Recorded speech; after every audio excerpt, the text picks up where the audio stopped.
find out somebody else is in the same industry, they get a little bit closed off, and they get a little defensive, and they hold their cards close. Why do you think that is? You know, I don't know. I mean, I might have even been there at some point in my career. Tell me something about what you do that you don't like and why. Something that I do that I don't like and why. I shouldn't say it because we want to do it. Say it. We want to be there for Say them. it. The last minute stuff. Here's the one thing that I never could have predicted back in the day. If you would have told me that, oh, you know, we're gonna connect you this hard, and we're gonna be able to watch you this much, and you're going to, everything you're thinking, doing, and whatnot is gonna be out in this thing called the internet, I was like, you're crazy. I would have never thought that we would not only accept it, but buy into it. What's up, everybody? Walter Hooper, another installation of Marketing Minds Meet, and we have a brand new guest on the program. This is an individual that I've actually had the pleasure of connecting with. Oh, I would say this was probably circa maybe 2017, 2018. We met at a networking event, and then we connected over coffee. And then fast forward to present day, I ran into this individual at a Grosse Pointe Chamber event, and it was like, oh shit, what's up? How are you? So he is also in the marketing industry, but do not worry, we play nice. Yes, we can do that, and we'll get to that in a moment. Of why do marketers always put their cards close to their chest? We'll get to that in a minute. This individual is local. He's from Detroit, and he has his own marketing company, Edwards Marketing Solutions, and it is a thrill and a pleasure to introduce for the first time on Marketing Minds Meet, Tim Edwards, owner of Edwards Marketing Solutions. What's up, man? What's up, Walter? Great to see you here. So, on that, your introduction, man, I told you the last time I saw you, like, we're going to find a project that we're going to work together on. There's going to be one of those clients, and I think it's coming. Yes, yeah. Well, I'm looking forward to it. You know, I'm always down for some solid collaboration within our industry. So, Tim, why don't you tell everyone here who you are and what your company, Edwards Marketing Solutions, is all about? Yeah, absolutely. Tim Edwards, born and raised city of Detroit. Moved around the suburbs for a little while, back to the city because I want to be a part of what's going on. We're on the up, so it's a great place to be.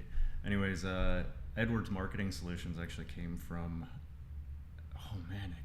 like this need almost of I'll start with this. I went to marketing school at Walsh College, double majored in management and marketing, blah, blah, blah. Went and did the corporate thing, the nonprofit thing for a little while, marketing and sales that way. And the economy was doing this funny thing as we moved on to 2007 and 8, and there was layoffs. And I'd make my way into a management position, and then there'd be layoffs. And this just kept happening, and it was frustrating. And I said, I need a little something like a side hustle during the layoff periods, because they just seemed to happen, company after company. And maybe I wasn't working for the right places. I don't know, but the economy was going into the tank at this point. And a friend of mine had this really cool website called mybarfly.com. And this thing took off around Metro Detroit. I mean, we had advertising on 955 radio every single hour. We were, getting in restaurants and bars and telling the whole world about what was happening in each different neighborhood and where you'd go out that night. And if you wanted to go out that night, if you'd find karaoke or happy hour or trivia or whatever it might be. Anyways, that spiraled into, well, let's do some video for these places. Well, let's build a website for some of these bars and restaurants that need it. And then what really came along, though, that honestly it just absolutely crushed that online business was this little thing called Facebook coming out of the college market. I don't think I've heard of that platform before. They call it Meta now. Oh, okay, yeah. It's run by that one weird guy, right? Yep. He's always in Congress. Yeah. So yeah, there were like pages came out, and people were like, "Well, why would I pay to advertise on your thing when we can do this free thing called Facebook and it gets out to loads of people?" Well, fast forward through the years, Facebook is still a giant, but it's a very different game. And we built a company around it, between the social media, the website design, the video production, all of these different things. But I decided I had to focus a little bit, and what I focus on is I make sure my customers can be found on the internet when somebody's looking for their services, and when they are found, they look good. They look like a place you'd want to go do business with. Yeah, so even if they don't, whether they already have a presence or if they don't, no matter what, you're always going to manage to find a way to get them to be found, whether it's through, the keywords, it's through various backlinks and click funnels, all that sort. We're talking shop here. So again, marketing minds meet. Yeah. So what would you say, I guess, for you, what is your favorite part? What do you enjoy most about, your in what you do? Like what's the projects that make you go, yes, this is why I do what I do? I would say there's two answers to that question. The first one would be I love food. I mean, that's a solid one. I love to work with restaurants. Restaurants have this like unique ability, and we're not talking about the chains so much, but like unique restaurants where you go. They have this unique idea of what food should be and their way of doing it, and I love watching them create it and work with them and then highlighting that. That is like one part of my business that is definitely a passion for me, and it's exciting, and I know that world backwards, forwards, inside out. Go back to mybarfly.com when we were fully surrounded by that, and as I moved into this, working for myself, like that's how it started. So anyways, that industry I love. But the other part of it is working with companies that I had no intention of knowing anything about what they do. And now as I'm building out their website and planning everything for their marketing scheme, I have to know their company intimately. And it's been everything from plumbing parts, compressor companies, HVAC companies. I just recently worked with a cleaning service. Just all kinds of different stuff that I never would have realized that I'd know this industry so well, because I had to. Mm-hmm. So you mentioned restaurants and food establishments. Do you have like a specific niche that you cater to with your company and your services? And you also mentioned HVAC and cleaning companies. Like, are these industries that you sought out and were like, hey, like this, I could do something with that? Or is it these companies are finding you and saying, oh, hey, Tim, I found you, because he likes to be found online, and we found out about you, or we got recommended to you. We want to see what we could do with your services. So I guess kind of a two-parter. Are you niche specific, and is there a specific industry that you clamor and cater towards that makes you that you enjoy working with the most? That's a great question. It really depends. Niche specific, yeah. I'm definitely niche heavy in that restaurant world. However, like I said, is going in and learning other businesses backwards, forwards, and inside out. I've really gotten to the point where I've done enough good things. I left the corporate world in 2010, so we're 14 plus years now, or going on 14 years now of doing this. So I've done enough good things for enough different companies. I've always followed through. Every time I tell somebody I'm going to do something, I'm going to make sure I do it. That being said, networking has been my heavy marketing venue for my particular business. Finding the owners of companies, talking to them, just getting to know them without even talking shop out of the gates, building those relationships, and that's really how it's come around. And I've been able to work with such a variety of different companies. It goes on referral, and it goes on getting to know somebody, and then getting to know their company. Right.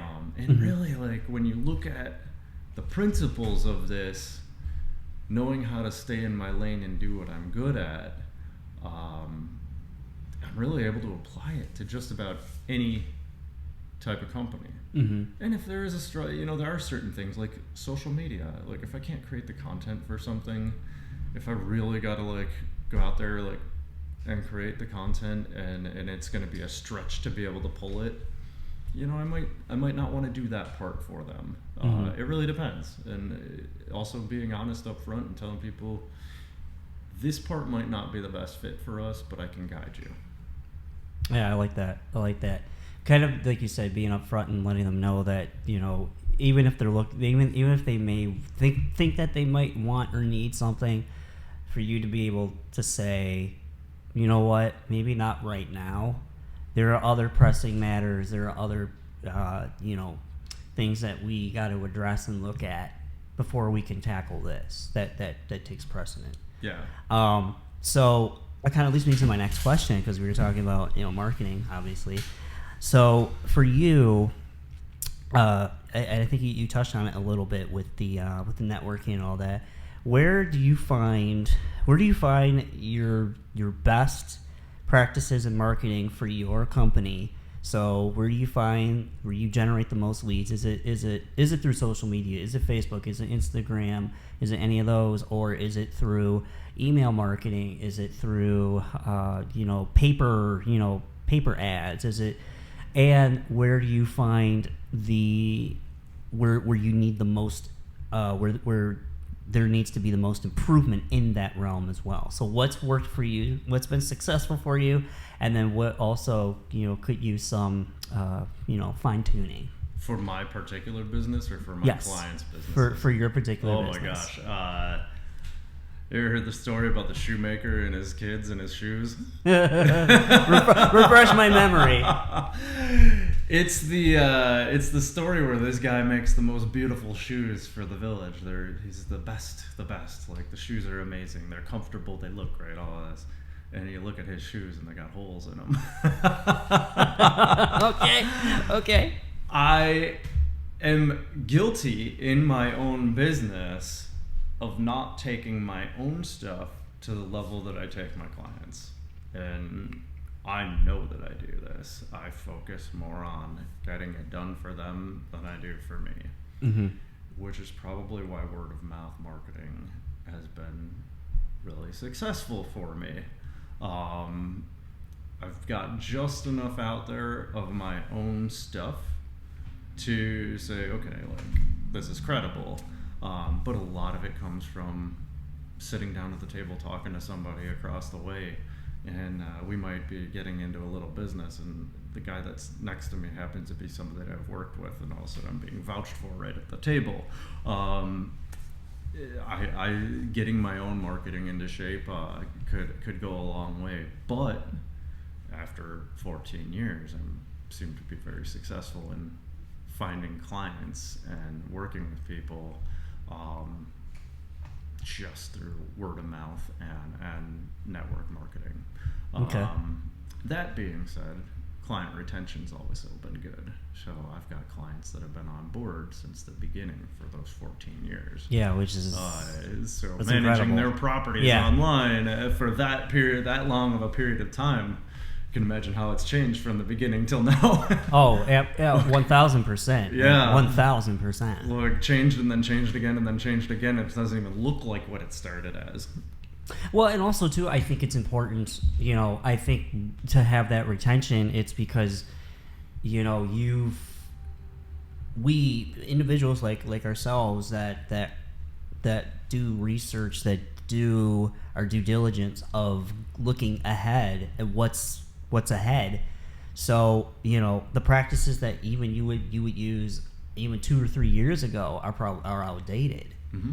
So, and that's just the nature of the industry that we're in. It's a constant changing. Yep. So it's, I think that probably has to be a big reason why you have such great client retention. Yeah. Studying the trends and keeping them up with the trends. I say this now, like, it'd be really interesting to walk into a college class and see how marketing works in college classes, because they sure can't write a textbook fast enough to be relevant. No, they can't. And we're gonna get into this now, because I have a few things to say about people that the college, the university marketing student that. So I found that, and this is again through being in the field and talking and connecting with these individuals. It's they can talk all the shop they want, but if you can't put your own creative spin to it, if you're only doing what you were taught from the textbook and your professors, then I feel like that's just you're not only doing a disservice to your client that you're working with, you're also doing a disservice to yourself, because it is, I feel like it's supposed to be it's creative, it's expressive, like you're supposed to have, that's what makes you, it's like playing music, or like being an artist, or being in performing arts. Like, yeah, like you can perform or do this task, but if you don't put your own like creative twist to it, you don't put your voice to it, you don't put your own painter's spin on it, you become white noise.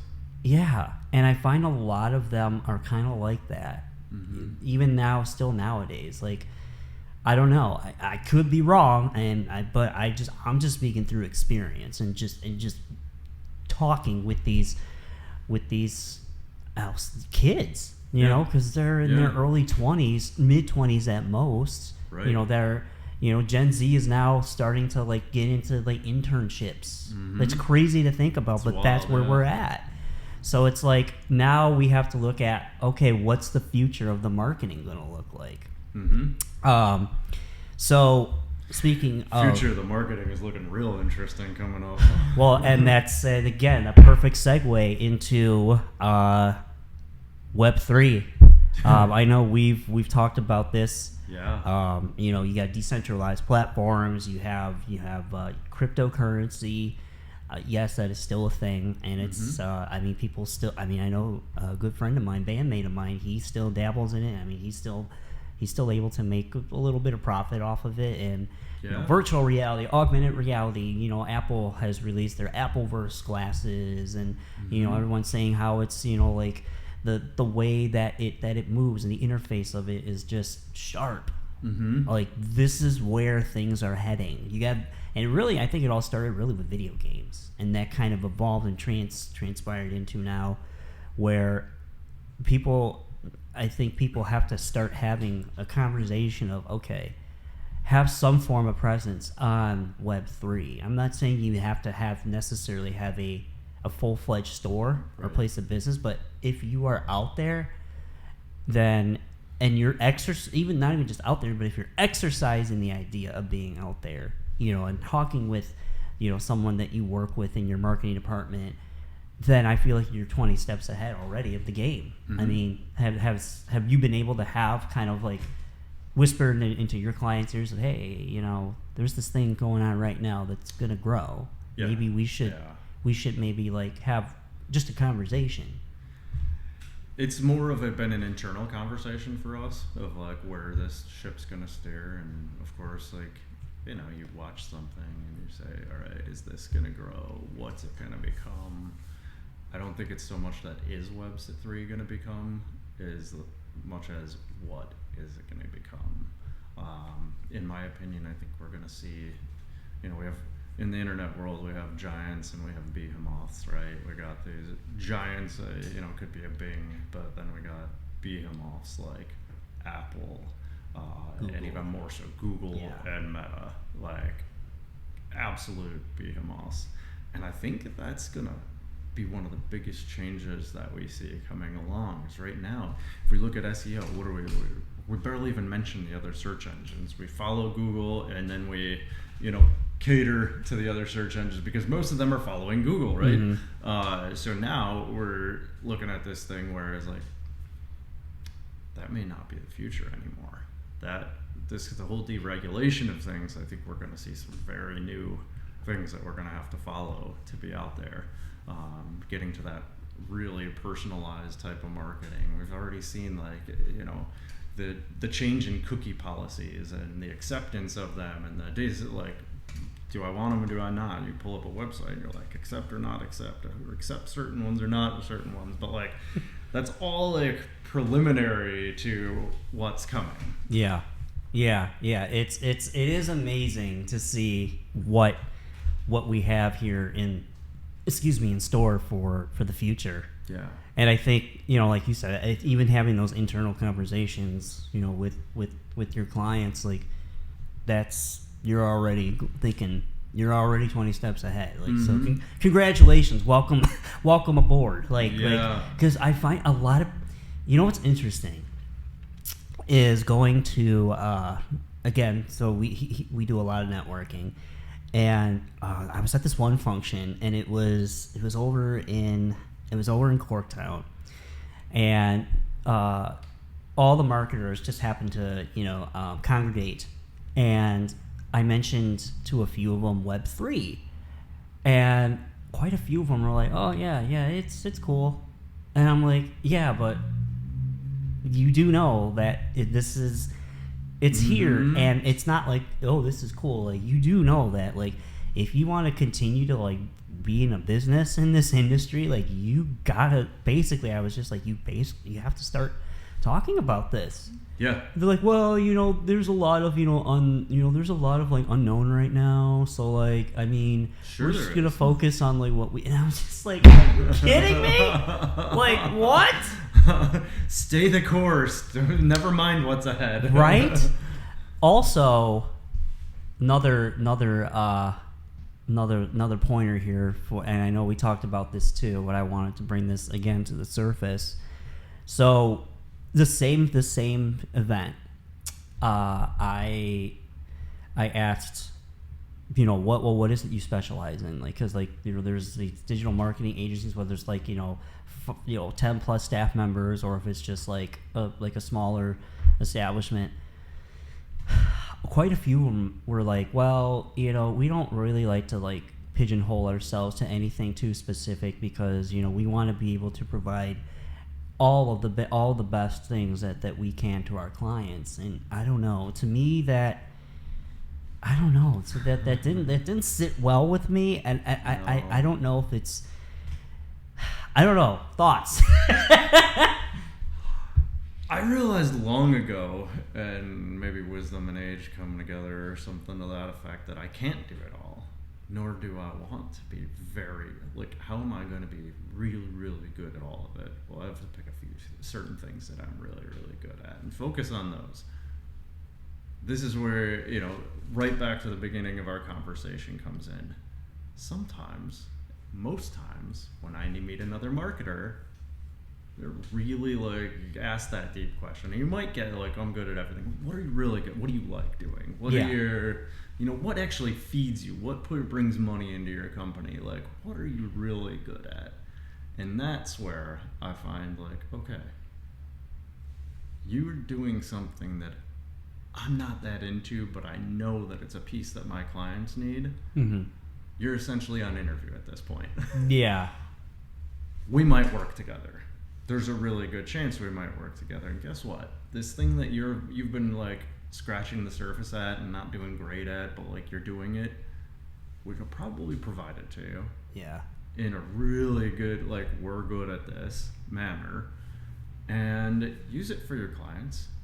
And this is where we're like, I rarely find a marketer who is my competition so much as like another piece to the puzzle that I can offer, or offer them to use what we do in that piece of the puzzle, essentially. Yeah, that's a great way of looking at it. But I also feel like too, do you ever feel like, because I definitely get this vibe, and I got this vibe a little bit even at this event, where when you when you find out somebody else is in the same industry, they get a little bit closed off, and they get a little defensive, and they hold their cards close. Why do you think that is? Like, I don't know. I mean, I might have even been there at some point in my career where I didn't realize that I shouldn't be good at everything. Some people are afraid to talk about something that they don't know that much about, but they want to tell you they know a little bit about, and they don't want to be found out that they're really not a professional in that. And the reality is, it's okay that you're not great at that particular subject. But let's talk about it, because maybe I am, or maybe you are and I'm not. Like, we could actually work together here. mm-hmm.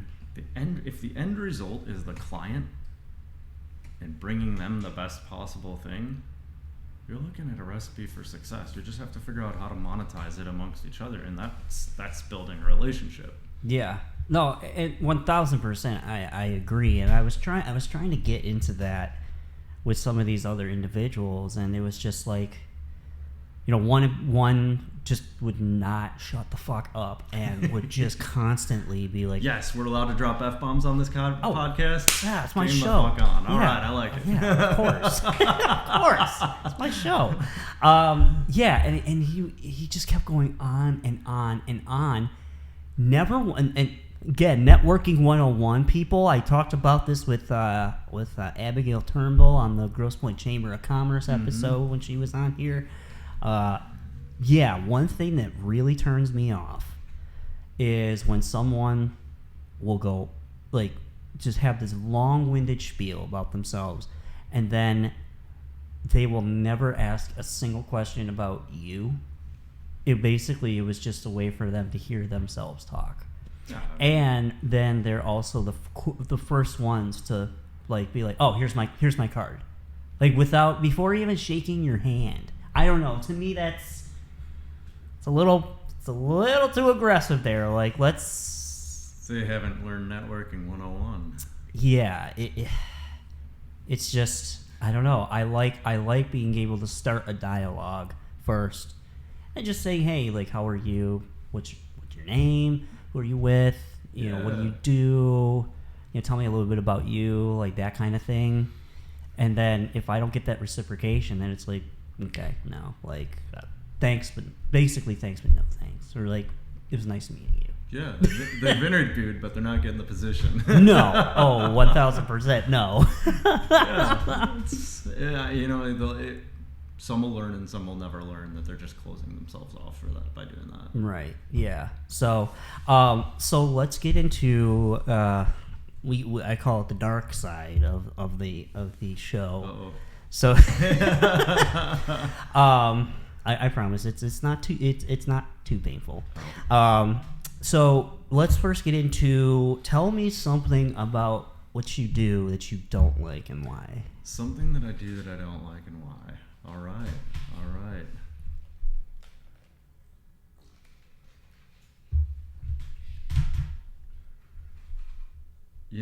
I shouldn't say it because we want to do it. Say it. We want to be there for it. The last minute stuff. We're planners. We're marketers. We're planners. We are lining up a campaign out to here.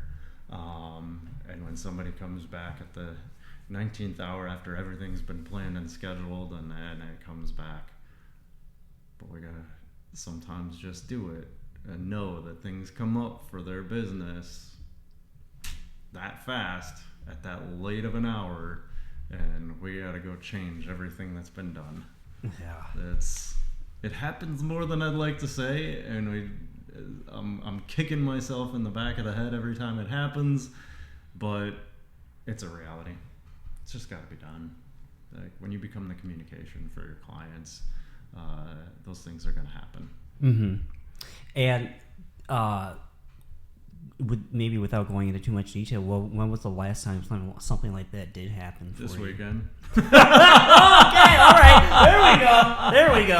All right. See, Yeah. I love it. I mean, it happens though. Like, you gotta have a little bit of compassion for the client, knowing like things shift quickly, and the reality is part of our business. And maybe I didn't see this getting into it, but I learned it real fast when the COVID came around. Is that there may be a shift 1 hour from opening, or they might be open and something's shifting, and something's got to get out to their clients, whether a power failure happened or like they have to shut down for some other reason or whatever it might be. But like figuring out how to communicate that rapidly so that you're not creating, people come into their business if they're a B2C, or whatever it is. It might be just those last minute things. You just gotta put a smile on, suck it up, and say, "This is annoying. I gotta get to the computer, but I'm gonna do it." Yeah. Because the rest of the year, we've got such a great relationship. Like, I gotta be compassionate that these things happen. Yeah, absolutely, and especially when you're dealing with brick and mortars, Yeah. they have. Especially with brick and mortars. Yeah, Yep. they're not. Yes, you are part of their puzzle, but they also have other pieces in that puzzle that take precedent. So for example, you work with restaurants. I've worked with food establishments as well, and like their staff, if one of their staff is like, if they're short staffed, then they're gonna have to make some form of announcement about that, or like you said, if a power outage happens, and they're like they're a kitchen, like they're gonna have to they have to be able to think quickly like that and say, okay, how do I get the message out that we are that our power is out, or we're short staffed, so please be patient with us during tonight's dinner rush. Then that's when they contact you. Yeah. And they say, "Hey Tim, can you put a post out there, or put an announcement out there, whether it's on our social media or a website or through email, like, hey, like just let our customers know, let our clients know that, hey, this is going on." And you know what, who knows, you could be out on a boat at that point in time living your best life. That's often usually how it happens. And so then, on a boat. Right. Sometimes I'm on a boat. Right. Or you're hanging out with friends or family, and sometimes you got to dip out, scramble, and get it done. Yeah. I've even had it where it was like a company that's providing loads of things, and trucks are going to be showing up at 6 a.m. Like semis are gonna roll into their company like they do every day. And they're not going to be able to provide those trucks that next morning, and they have to get that word out. And we're that online piece of the puzzle. And you got to know that they're calling everybody by phone, email, everything. And now we're putting it out on the internet so that anybody looking can see it. Yeah. It just sometimes it's a last minute scramble. Yeah. And being it's part of the industry we chose. So if we're doing that, we're that communication piece, and sometimes that's got to happen immediately. Mm-hmm. Yeah, because I know, like, I've had family functions go on, and I get a text or I get an inbox from a client. And they're like, "Hey, can you put this out? Yeah. Right away or as soon as possible." And then they're kind enough to give me like kind of like the information, so I just gotta translate it to web. Yeah. But it's like I have to look at everyone like, "Hey, I'm sorry, like I gotta take care of a work thing. Yeah. I'll be try to be as quick as possible, but please continue to enjoy yourselves." And fortunately, we've got the phone that can come with fortunate and unfortunate. But how often do you leave the house without your computer?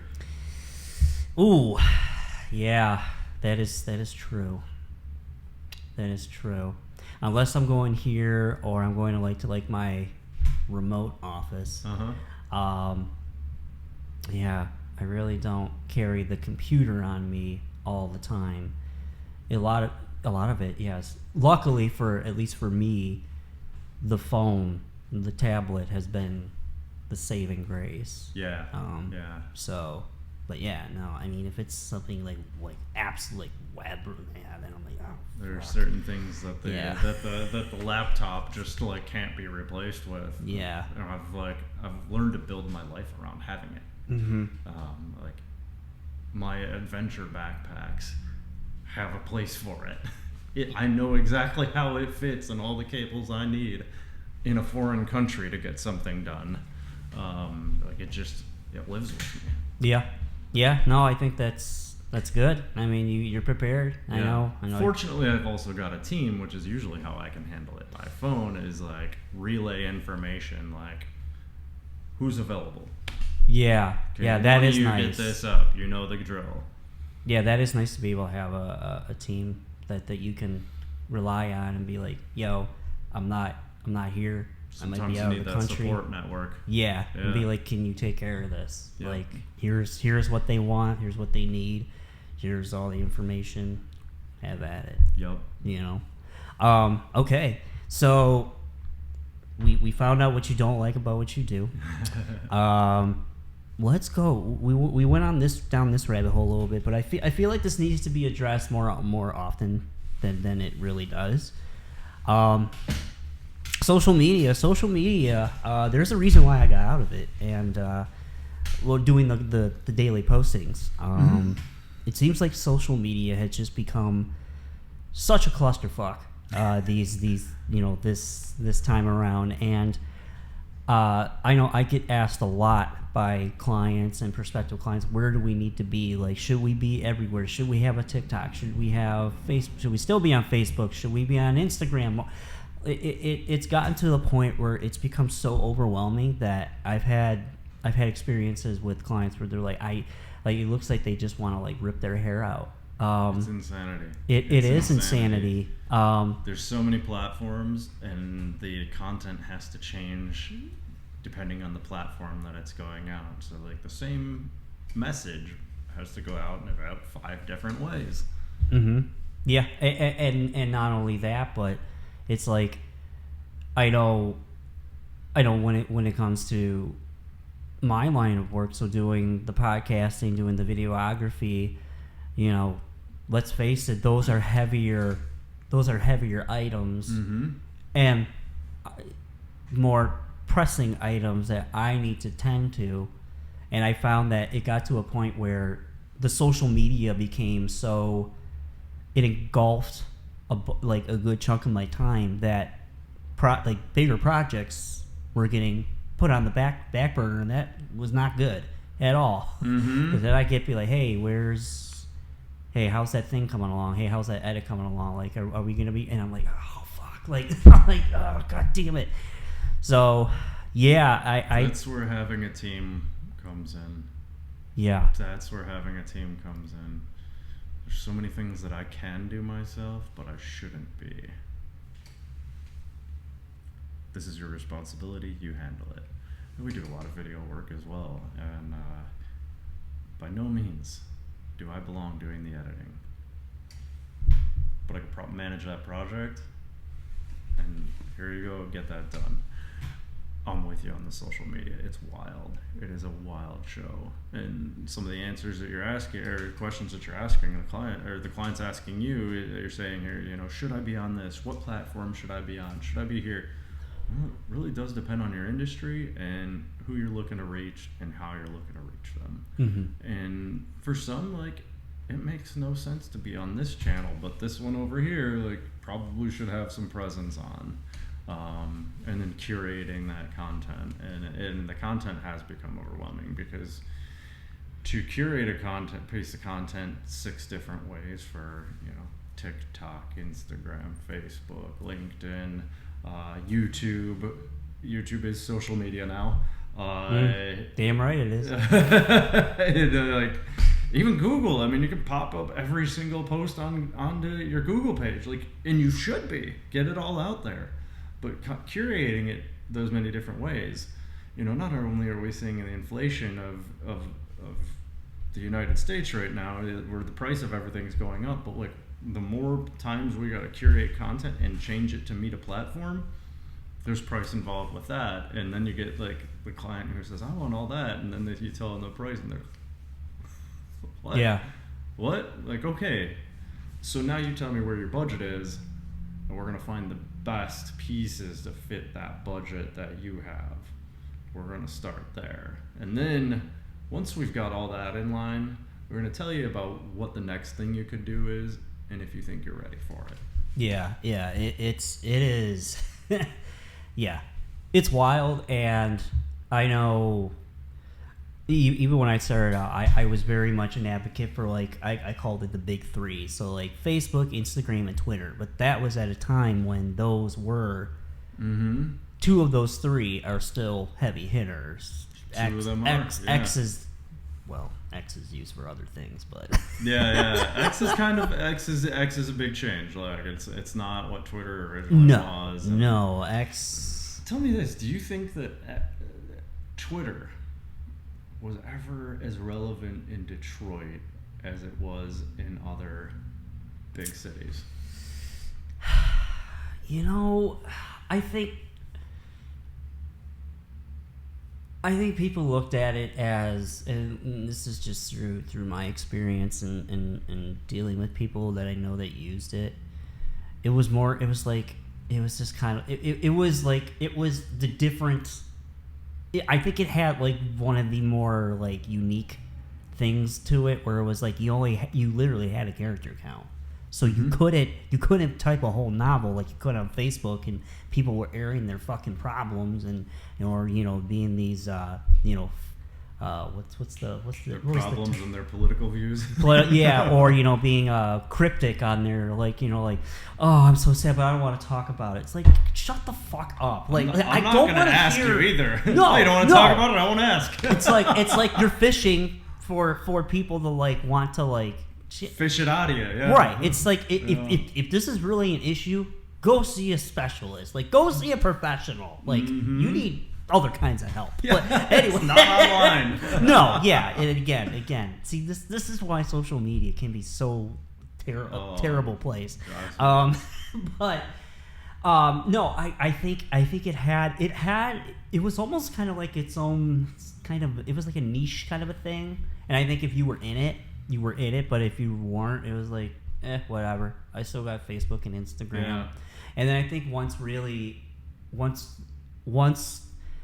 the TikTok came out, and then once Reels became the thing as well, I think that is where Twitter, now X, kind of just, it lost. Yeah. I mean, I think Instagram came out and was like originally the antithesis of Twitter, where it was like pretty picture. Yeah. Twitter was like text only. Yeah. So then you got TikTok comes around and just completely changes all of that. Mm-hmm. And of course it changed it so much that Facebook and Instagram and even YouTube are almost TikTok. Well, yeah, especially with YouTube Shorts, because I deal a lot in YouTube. I do. Yeah. Almost YouTube's like becoming a primary source for me now.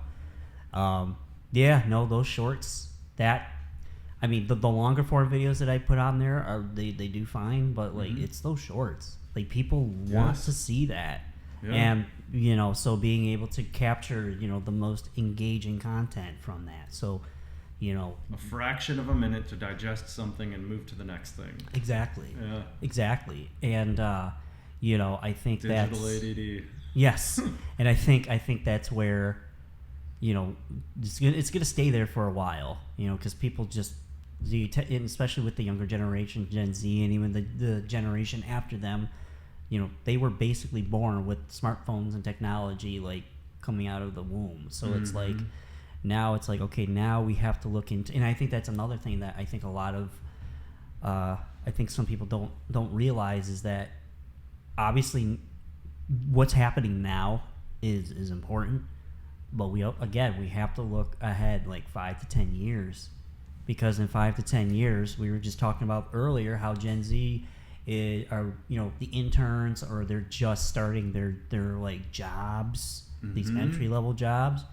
Now 5 to 10 years, Gen Z will become they'll be a little bit more established in their jobs. They might have, gotten a promotion or two. They're going to be the working majority than us. I believe you're a millennial as well. We're... I'm not, but okay. Oh, okay. Well, you look great. But the millennials will kind of be going into that. Okay, now like they're like kind of reach kind of the plateau where they're going to be. Gen Xers are going to be retiring. A good chunk of them will already be retired. So, my thought on that is that if we look at video and short form video 10, 15 years ago, we didn't have the bandwidth to handle it. This is true too. We've moved into that phase where like the bandwidth is open up and like the devices are there and like there is just the capacity, the infrastructure can actually handle that kind of video production and getting it out there, and the content and the amount of content. And that infrastructure is continuously developing. Web3, moving on beyond that. Cloud is opening up to like major what's next? I mean, now we're gonna start to see like whole different illusions of what it's gonna be. We're going into different dimensions of what the internet can handle. When we start talking about AI and VR and all of these types of things, like we're going to hit a point where that can be handled, and that's going to be what they want to consume. Yeah, and it's wild to try and comprehend that, but that's a very real possibility, and it's not a matter of if it's going to happen, it's a matter of when this is all going to like transpire and come into full fruition. And then that immersiveness. Yeah. That's what's creepy. Like living out a life without moving because you're immersed in this other world. Yeah. Did you ever see the movie Ready Player One? No, I don't think I did. Okay. So it's kind of like, I would say it's kind of like a rough draft and a rough like representation of what it's more on the dark side type of of a reality. Yeah. But it deals with virtual reality. It's a really great movie. I would highly recommend checking it out. I'll have to check that one out. Yeah, it's great. It's mostly about a video game, a simulation video game, and yeah, it's see it as like a foreshadowing type of movie, or maybe WALL-E might have been one of them. WALL-E was like the little robot, I the never saw cartoon that thing one. Where the whole world became like riding around in like these chairs, and everybody was obese and like just didn't have to move because they were rolling in this like parallel universe of interweb. Okay. So we're starting to see these movies foreshadowing like, ooh, what could be the future? I mean, yeah. You go way back, and Terminator was that. Yeah. We're talking now AI, and then like right as like the big Chat GPTs come out, you get movies like that Megan. Which was the AI robot, with the little doll. girl, doll thing that comes out. That was like right. I think that was like purposely timed with the launch of Chat GPT and such. But other of these things we're looking at foreshadowing, but some of those things have actually come around. Yeah. It's crazy to see where everything has gone, and just how much of those predictions have somewhat come true. Here's the one thing that I never could have predicted back in the day. If you would have told me that, we're gonna connect you this hard, and we're gonna be able to watch you this much, and you're going to, everything you're thinking, doing, and whatnot is gonna be out in this thing called the internet, I was like, you're crazy. I would have never thought that we would not only accept it, but buy into it. As a community, we're buying the latest devices that have the latest technology that can Yeah. monitor us, and now that we're admitting to what we've been able to do for years in marketing of like follow you around the internet, people are like, whoa, but did they ever slow down at purchasing the devices and doing the things? Nope. They're buying into it more and more. They're paying to have that. Yeah.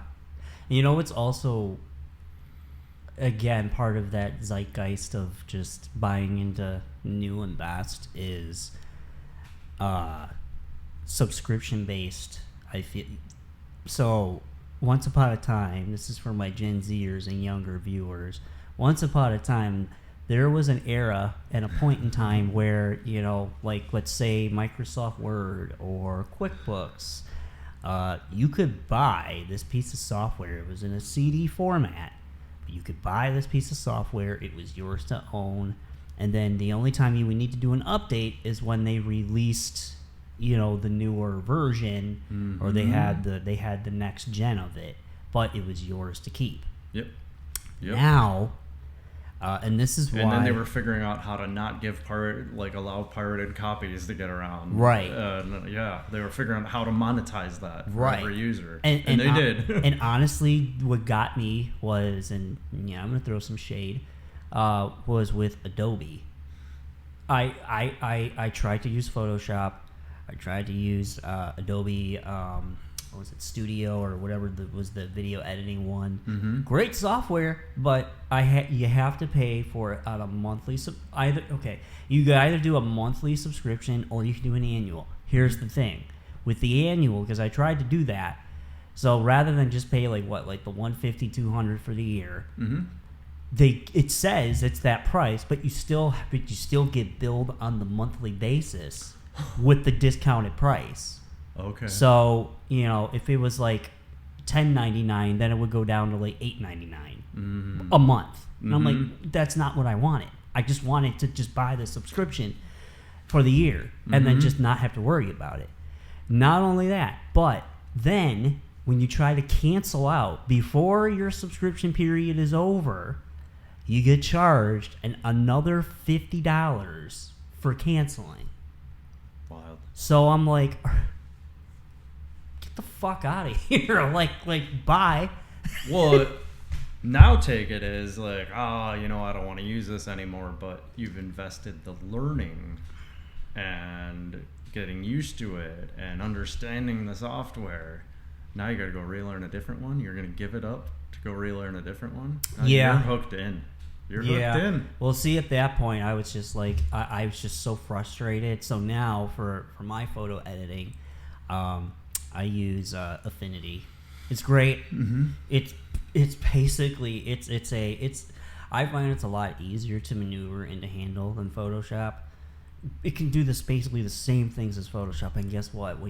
It's a digital purchase, but when you buy it, it's yours to own. Mm-hmm.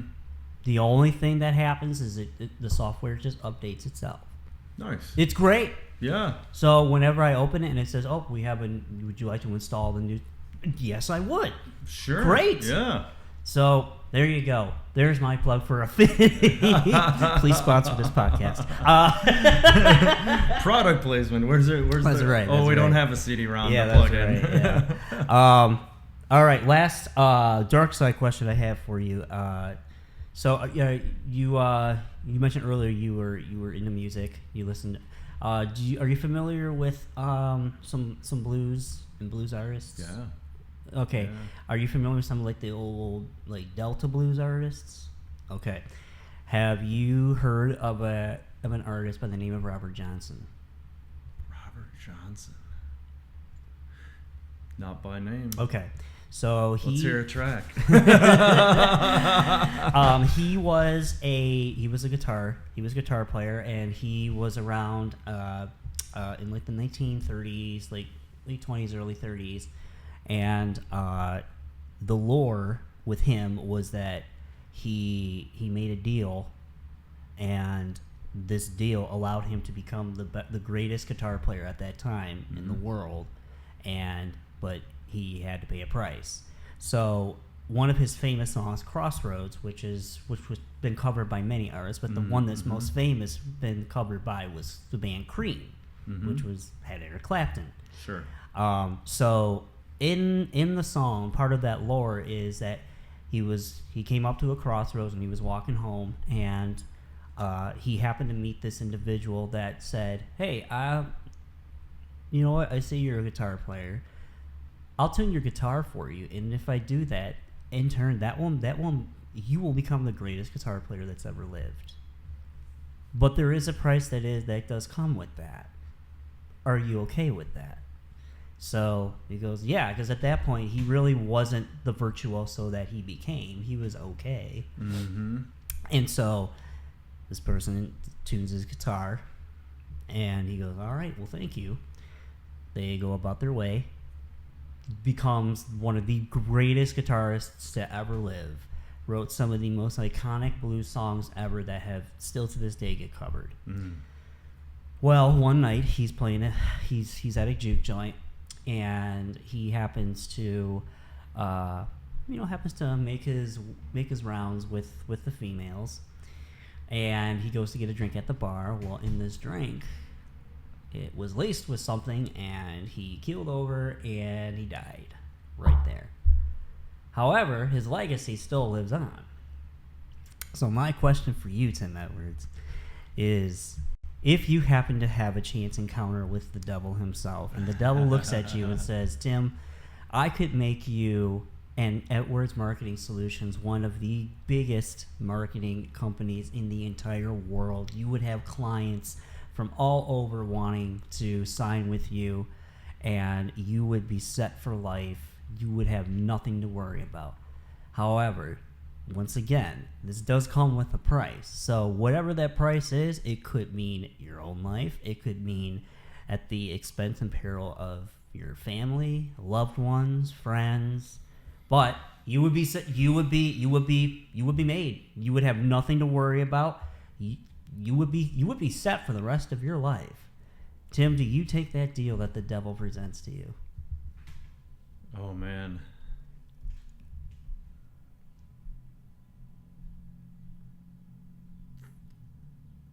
I don't know that I do. Okay. So you're leaning towards no. I'm leaning towards no. Okay. All right. Leaning towards no. That comes from a fairly confident position, I think, of like, I do really well for what my clients need, and we put our heart and soul into it, and there is something beyond the work, the enjoyment, the passing on of things throughout life. Yeah. So, yeah, I mean, if I die and my name is not known, that's going to be okay. But I'll be remembered by people that I helped. I like that. That's a great answer. That might be one of the best responses that I've had regarding that. So congratulations. You did it. That was a great question. That's a deep one. Yeah. Hey, we go there. I told you this week. But if there was one part, it'd be the storytelling. Yeah. The ability to tell that story. Yes, absolutely. Well, congratulations. We made it out of the dark side. Hey-o. So we are now back into the light. Because I'm a Star Wars geek, so love it. But yeah, we're gonna get into some fun, some lighthearted questions now. We're gonna go live stream here real quickly for that one, and then we will log off here. But we are going to. It's gonna be a good one. What is going on, everybody? It's Walter Hooper. Another installation of a live stream of Marketing Minds Meet, and I am sitting here today with a brand new guest. And actually, this is an individual that I've had the chance to connect with way back in 2017, 2018, and then we happened to cross paths fairly recently through the Grosse Pointe Chamber of Commerce. And this individual also is in the marketing industry, and we've been talking a lot of shop here, so get ready to see all of that when the full episode premieres. And without further ado, I want to introduce to you the owner of Edwards Marketing Solutions, the one, the only, Tim Edwards, man. What's up? Hey, how you doing, Walter? Great to be with you. Thanks for having me today. Well, great to have you here. Good conversations. So Tim, let's real quickly before we get into the next installation of the program, why don't you just tell everyone here on the live stream that'll be tuning in now and afterwards who you are and what Edwards Marketing Solutions is all about. Of course, absolutely. My name is Tim Edwards, as introduced. Come from fairly long time of marketing in the corporate and the nonprofit world, and moving on into the sole proprietorship world for the last 14 years. Anyway, Edwards Marketing, what we do is we make sure that our clients can be found where they need to be found on the internet, and when they are found, they look like somebody you'd want to do business with. We make them look good. Yes, absolutely. I know that. I've heard that tagline. We make them look good, and I gotta say, one of his clients, the Whitney in Detroit, they actually just did a couple of videos not that long ago, and yeah. I was very much taken aback by just at how pristine they looked, and this is coming from someone that does videos, and I'll be the first to admit I have a little bit of a critical eye. I know we talked about this. Yeah. I find a lot of videos these days they get too engulfed and focus too much with the bells and whistles. So with the latest transitioning of screens, title slides, things of that, it's just too distracting. And what you were able to do in your team with that campaign was perfect. I was like, that's what I'm talking about. Glad you enjoyed it. Great Hats job off to to you my and the team on that one. Absolutely. So Tim, let's get right into the last portion here of the show. When you are not running Edwards Marketing Solutions like the boss that you are, yeah, and making companies look good online and all throughout the interwebs, what are some of your favorite hobbies and activities that you enjoy in your downtime? Yeah, absolutely. Well, coming into season here, I like to be on the water. Everything from racing sailboats to a little bit of surfing, a little bit of windsurfing, paddling. I'm on the water as much as I can be this time of year, and other than that, I like to travel. Okay. So, where any particular bodies of water that you like to do that? Given my proximity to the water, I live right off of the Detroit River, so I'm around Pesh Isle and Belle Isle and up into Lake St. Clair, and I've got a pretty good network of friends that are stationed up along the shore, so we'll make our way where we need to be. And then, of course, getting up north in the summertime is absolutely stellar. The further north, the more pristine the lakes. Absolutely, yeah. No, it's we got very lucky with being around such great fresh bodies of water, being in the no doubt about it. Absolutely. So you mentioned traveling. How are you? Do you have any trips planned for this year, or any trips that come to mind that stood out that you're like, yeah, that was a great trip? Yeah, I've got ideas of things that are coming, but most recently I spent my last two cool trips down in Guatemala. Oh no shit! Gorgeous country. That's my birth country. Great places to be. Yeah. Really? Yeah. That's fantastic. Mm-hmm. Where about? Oh, I was an infant. I came here into America when I was a baby, so I'd have to double check, but super cool. To be determined. But yeah, no, it is. Yeah. Have you been back? I have not. Let's I have not put it been on the back. books. Yeah, I have not been back. I would go visit. I would definitely like to explore and see. What I know. There's some great ancient architecture and just scenery. And not only that, it's like some of the preserved Mayan culture I think is strongest in that country. Yes. From what I've seen, it is just a beautiful culture. Mm-hmm. Beautiful I culture. couldn't agree more. Oh my god, right? As soon as you said it, I'm like, oh, I see. Yeah, buddy. That's right. I was the reason why y'all time zones got fucked up for that moment. Yep. So you're welcome. Man, between hiking volcanoes that are exploding in front of you to one of the most beautiful lakes in the world, and crystalline blue pools coming out of rivers that are running out of ground in the jungle, and then the architecture and the culture, and we led into this earlier. I love coffee, and man, what a great coffee producing country. Oh my lord. It's volcanic ash is just so good for it. Okay, so we found another bridge that has united us. Yeah. The Guatemalan culture. All right, that's sweet. Yeah. Well, that all sounds amazing. And real quickly before we log off here, Tim, how can people find you? How can people reach out to Edwards Marketing Solutions if they have questions regarding their campaign? Is there a website, phone number, email, social media? Now's the time to plug all of those things. Absolutely. Website's a really good connector to get a hold of me. edwardsmkt.com. That's Edwards. Mary Catherine Tango, MKT.com.